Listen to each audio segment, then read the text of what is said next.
Ladies and gentlemen, welcome to this presentation where I'm going to cover on air as one of the laws and principles of health that really makes us to be healthy.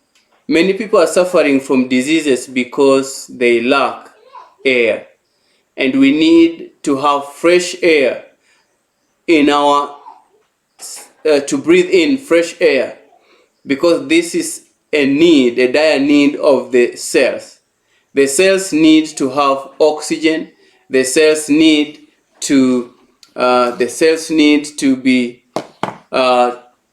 energized using oxygen so that their functions may be optimal. Now, air, we are told that pure air is very important for our health.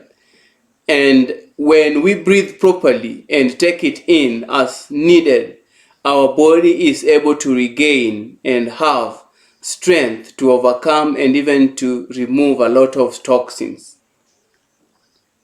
The lungs is one of the organs of the body that is helpful in removal of carbon dioxide, as well as utilizing the oxygen into the blood. It contains 300 million air cells, handle 5 cuts of blood per minute, discharge 30 cuts of CO2 every hour. That is the importance of the lungs. A lot of oxygen gets into the lungs and a lot of CO2 is removed from the lung. That's why we need to make sure that our lungs is operating easily and healthily. Every cell in our body must breathe to stay alive. Every cell in our body must breathe to stay alive. Our cells need oxygen and pure air to operate. If we don't get clean, pure air, the cells will be innervated and acidification will take place, and then a lot of them die and we suffer from a disease called inflammation. The lungs are constantly throwing off impurities and they need to be constantly supplied with fresh air. Impure air does not afford the necessary supply of oxygen, and the blood passes to the brain and other organs without being vitalized. And the necessity of thorough ventilation. We need now to have proper ventilation in our homes, for this will help fresh air to come into our houses. Many people are suffering from respiratory diseases like asthma and allergies because of lack of fresh air. They sleep in a room that has no window. Ventilation is very important, and should you put these people in a place where there is fresh oxygen or fresh air, they will be having their lives invigorated and improved. When the weather will permit, all who can possibly do so ought to walk in the open air every day, summer and winter. But the clothing should be suitable for the exercise, and the feet should be well protected. A walk even in winter will be more beneficial to the health than all the medicine the doctors may prescribe. For those who can walk, walking is preferable to riding. The muscle and veins are enabled better to perform their work. There will be increased vitality, which is so necessary to health. The lungs will have needful action, for it is impossible to go out in the bracing air of a winter's morning without inflating the lungs. So if we exercise in open air, the lungs is invigorated, filled with fresh air, and its work is improved. A lot of oxygen moves into the blood and then to the organs as it flows. The brain needs a lot of oxygen. The brain uses 20-25% of the oxygen in the blood. That is a high amount. Lack of oxygen first affects the higher center of the brain. It causes fatigue, it causes restlessness and loss of memory if we lack enough oxygen to the brain. Sometimes we can suffer from stroke as a result of not having fresh air in the brain. Air, the precious boon of heaven, which all may have, will bless you with its invigorating influence if you will not refuse its entrance. Its invigorating influence if you will not refuse its welcome it, cultivate a love for it, and it will prove a precious soothe of the nerves. Air must be in constant circulation to be kept pure. The influence of pure fresh air is to cause the blood to circulate healthfully through the system. It refreshes the body and tends to render it strong and healthy, while at the same time its influence is decidedly felt upon the mind, imparting a degree of composure and serenity. It excites the appetite and renders the digestion of food more perfect and induces sound and sweet sleep. So if you have fresh air, it helps. Appetite. You will have good appetite, and your digestion will be proper, and you will have a sound sleep.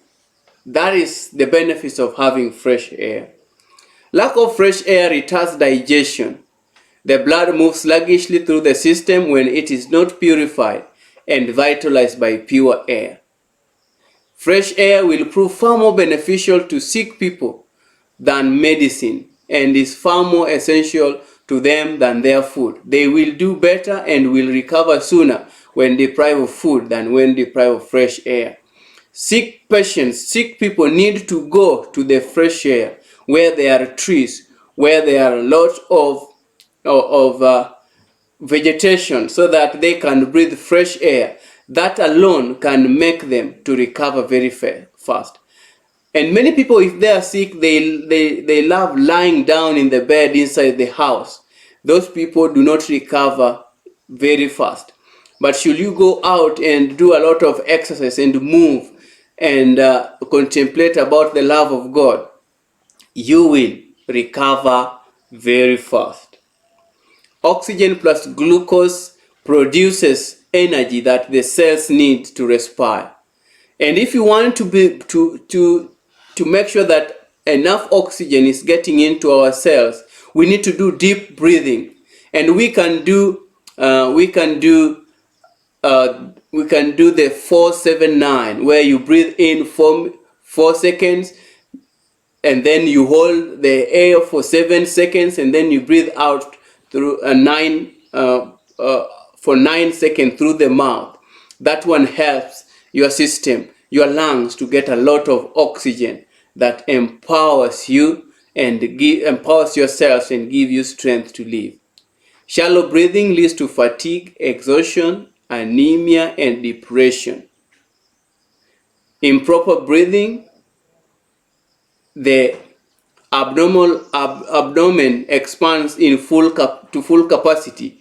Breathe in through the nose and out through the mouth. You can repeat this constantly for 10 seconds or for 10 minutes in open air, and you will find that you are changing and your life is actually being changed.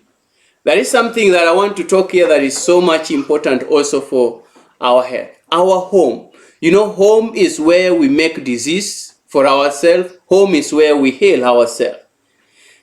If you are building house, you should build your house where it receives a lot of sunshine in the morning. And most part of the day, there will be light flowing in. The bedroom where you sleep should be allocated to the east, where when the sun shines, that sunlight may get inside the room so that it does sterilization and killing of germs. But if you have a foggy room, it will bring danger in your life. How? Because there will be no air, fresh air flowing in, and people, like those people who are in such environments, suffer from respiratory diseases like asthma, like bronchitis, like allergies, and also the disease of breathing, because the lungs do not have a capacity to expand because of the the air that is impurified. So we need to have large windows in our houses so that air can get in.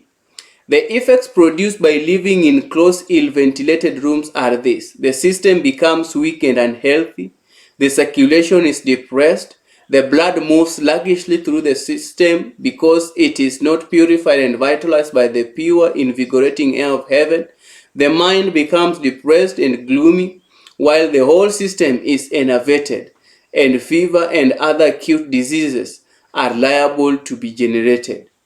Your careful exclusion of external air and fear of free ventilation leave you to breathe the corrupt and unwholesome air, and fear of free ventilation leave you to breathe the corrupt and unwholesome air which is exhaled from the lungs of those staying in these rooms, and which is poisonous and fit for the support of life.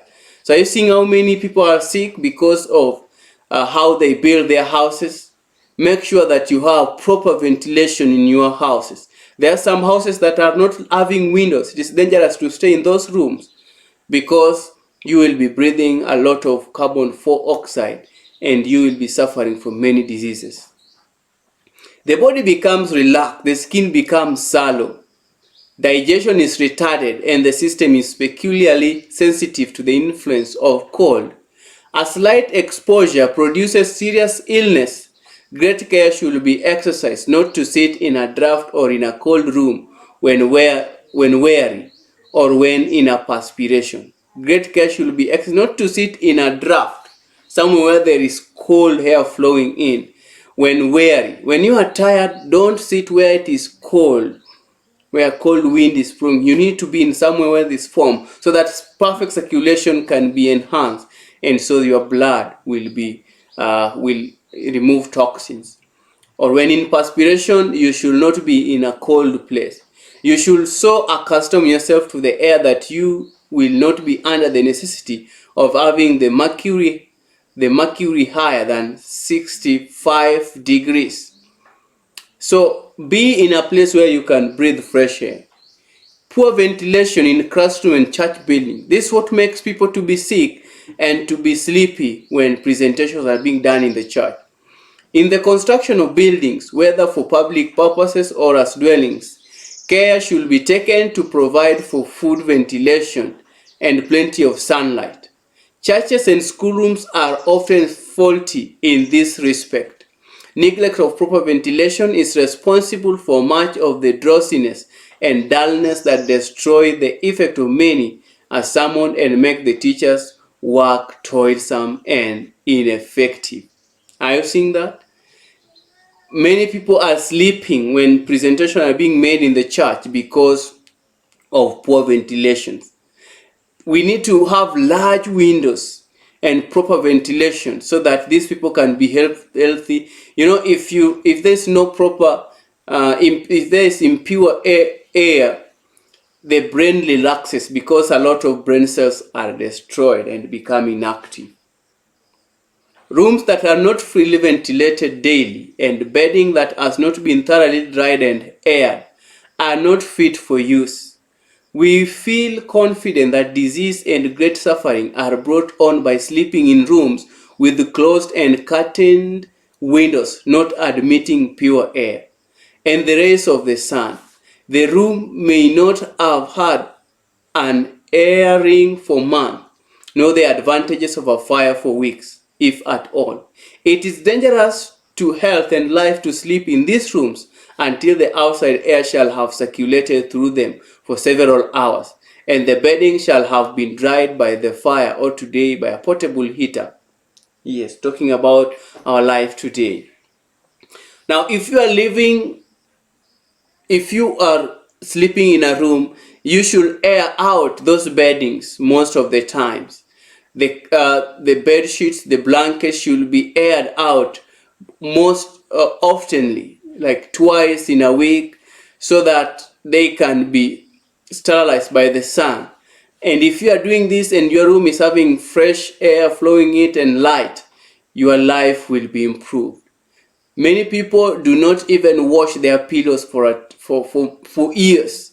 That causes that will bring what is called mold. Actually, if you look at the pillow inside, you find mold is built up. So your pillow is killing you.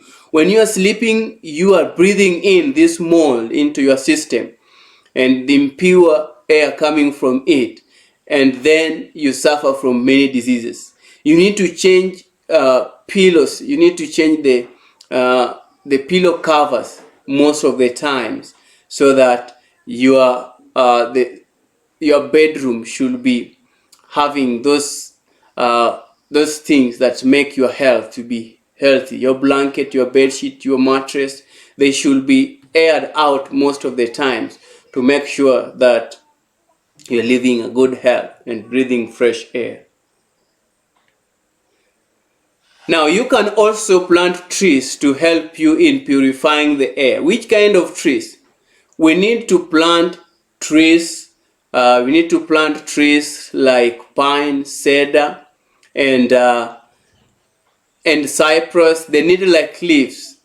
Trees. This help the environment to have fresh air. And remember, they destroy free radical or toxins that move in the air. So planting trees around your compound helps you to really make sure that that your health is in good air and breathing good and fresh air. And you'll find that God was really wise when he brought trees that are aromatic. Talk about eucalyptus, cypress, pine. They produce some fragrance, some fresh air, some nice, talk about flowers, some nice smells that is very healing to the respiratory system. And we need to plant them in our compound. The pine, the cedar, and the fir, important for purification of the air. How grateful to weary invalids accustomed to city life. The glare of many lights and the noise of the streets are the quiet and freedom of the country. How eagerly do they turn to the scenes of nature. How glad would they be for the advantage of a sanitarium in the country where they could sit in the open air, rejoice in the sunshine, and breathe the fragrance of tree and flower. There are life-giving properties in the balsam of the pine, in the fragrance of cedar and the fir, and there are other trees that are healthy promoting. Let not such trees be ruthlessly cut down. Cherish them where they are abundant and plant more where there are but few. Pine has been known to be health beneficial, containing 5 times of vitamin C than in citrus fruits. And pine bark, when boiled for about 30 minutes under low heat, releases a lot of phytochemicals that when we take to the system, it purifies the blood. And the leaves, if you boil them, you can use them as antibacterial, antifungal, antiviral. It is very important a tree to plant in your home. You need to get them and also plant them along the fences so that you get fresh air. The respiratory disorders that we can have, we have lung cancer, emphysema, that is spores found in the lungs as a result of taking toxic substances like tobacco. We have bronchitis, the inflammation of bronchioles, asthma, the constriction of the alveoli and the bronchioles as a result of mucus buildup. We have cold, flu, mumps, and pneumonia. All these are respiratory diseases that affect many today as a result of living in an environment that is not healthy and also breathing air that is not fresh and invigorating to the system. So many people suffer from lung carcinoma, that is the hardening and destruction of lung cells. And 2 main types of the lung carcinoma are small cell lung carcinoma and non-small cell carcinoma. The symptoms that will show you that you have a problem or a cancer of the lungs is coughing out blood, chronic fatigue, weight loss, shortness of breath, chest pain. Sometimes you can be having COP, that is chronic pulmonary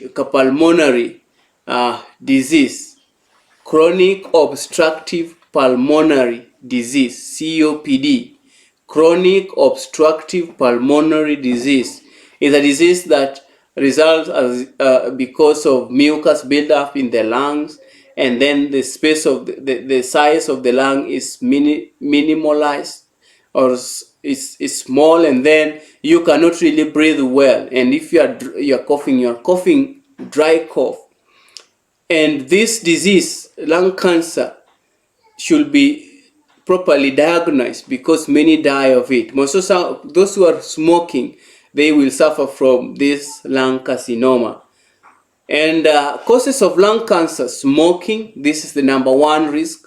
Secondhand smoke, secondhand smokers are in danger. Passive smokers are in danger because of the nicotine that gets into their system. Random naturally occurring gas from rocks and dirt, toxic substances, asbestos, arsenic, DSL, exhaust, and silica, radiation from radiation therapy for cancer. All these are causes of lung cancer. What about sprays? Those who are spraying chemicals in their farm and other places, they are at risk of suffering from lung cancer. Smoking and lung cancer. Smoking contributes to 80 to 90% of lung cancer deaths. Men who smoke are 23 times more likely to develop lung cancer, and women who smoke are 13 times more likely to develop more cancer, lung cancer. Non-smokers have a 20 to 30% greater chance of developing lung cancer if they are exposed to second-hand smoke. Well, this is the facts that we have. We are in danger of death if we be where people are smoking. Does smoking cause lung cancer? There are 55 carcinogens in cigarette smoke that have been evaluated by the International Agency for Research on Cancer, and for which there is sufficient evidence for carcinogenicity in either laboratory animals or humans. While intensive studies clearly consume the carcinogenic of certain cigarette smoke constituents, the result of inhalation studies of whole cigarette smoke or its vapor and particulate phases have been less consistent. There are a number of operational problems inherent in these problems. So smoking is related to cancer. And factors that can cause respiratory insufficiency and cancer: we have age, we have viral infections, and we have hypoxia, lack of oxygen to the lungs and to the cells, inflammations, environment toxins, radiation, carcinogens, those that we take in internally, and also external effects or things that makes us to develop these problems. Cancer is a systemic disease. It is a disease of the whole body. If we are approaching lung cancer, we approach it as something that is systemic. The whole system is affected, impure blood, and you need to detoxify and rebuild and regenerate your system. You need to do some fastings. You need to do some exercise, proper nutrition, eating vegetarian diet, high fruits diet, and vegetables diet, and it brings your health back. Cancer is a metabolic disease. It affects the metabolic system. Cancer cells depend largely on glucose and glutamine. Metabolism for survival, growth, and proliferation. Restricted access to glucose and glutamine will compromise cancer cell growth and survival. When cancer cells do not have glucose to nourish them, they die. Are you seeing that? So for you to make sure that cancer do not grow, you need to cut short the supply of sugars, be it from the cereal family or plant family, or the refined and processed product. You need to cut them out, and then your system will be readjusting to supply those alkalizing environment for for the cells so that cancer cannot grow. Protection of mitochondria from oxidative damage will prevent or reduce risk of cancer. Antioxidants prevents cancer. And these antioxidants are found from fruits, vegetables, nuts, and herbs that are very beneficial for our body. Smoking and vitamin D deficiency. Deficiency caused by smoking. If you're smoking, your cells will be deprived of vitamin C, of vitamin A, of glutathione, which is one of the most antioxidant hormone, or an hormone that is so much important in making sure that our immunity is boosted. And these three are very important for our immunity: vitamin C, vitamin A, and glutathione. Vitamin C is an antioxidant, helps protect your lungs from free radicals damage, helps regenerate your vitamin E supplies, and improve iron absorption. Increase your intake of such vitamin C rich foods as citrus fruits, cantaloupe, strawberries, tomatoes, broccoli, cabbage, kiwi fruits, sweet red peppers, and potatoes may exert a protective effect against not only lung problems due to smoking, but against secondhand smoke as well. So vitamin C will enhance your immunity. Curcumin from turmeric is very important in inhibiting the growth of cancer of the lung. Curcumin inhibits lung cancer cells metastasis. That's why those who are having lung problem, you can prepare a lung tonic juice made from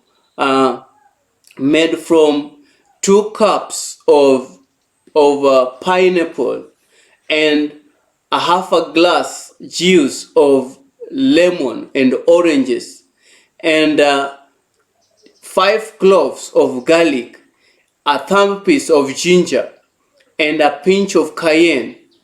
And you can add there red bulb onion, 1 red bulb onion. You blend all these together or juice them together, and then you take in. It will be very important. One of the things that I was forgetting there is turmeric, very important for the lungs and regenerating your cells of the lung. Curcumin inhibits chronic obstructive pulmonary disease like airway inflammation and lung cancer progression. If someone is having dry cough and having lung problems, you need to give him a lot of turmeric, and his lungs will remove the toxins. Curcumin can inhibit tumor growth. Curcumin induces programmed cell death in human and small cell lung cancer cell. That is important of turmeric in our system. We can do things like steam inhalation using special oils like peppermint oil, tea tree oil, clove oil, eucalyptus oil, turpentine to make we inhale it for about 10 minutes, and even menthol crystals, so that your lungs can be regenerated and a lot of toxins will be removed. You can be taking a lot of citrus fruits if you are having this lung disease. A lot of citrus fruits, tangerines, lemons. You can be taking like a liter a juice of citrus fruits a day, and your system will be regenerating and removing a lot of toxins. The juice of carrot and beetroot has been known to also help in liver as well as the blood. All this, if you do, your system will be regenerating and a lot of disease will be eliminated in your body. Your immunity will be boosted, and so you cannot be weighed down by disease. God is ready to save us. Should we follow his laws and principles, God will educate us and will keep our lives in a good condition. I want to leave us with this encouragement that God can heal all our diseases and forgive all our iniquities. Are we ready to place ourselves in the channel of his blessing? Yes, we should. May God bless us. I will pray to end. Oh, Father, we thank you for this moment. Thank you for helping us to understand your word and educating us in health principles. For this I pray through the mighty name of your Son, Jesus Christ. Amen.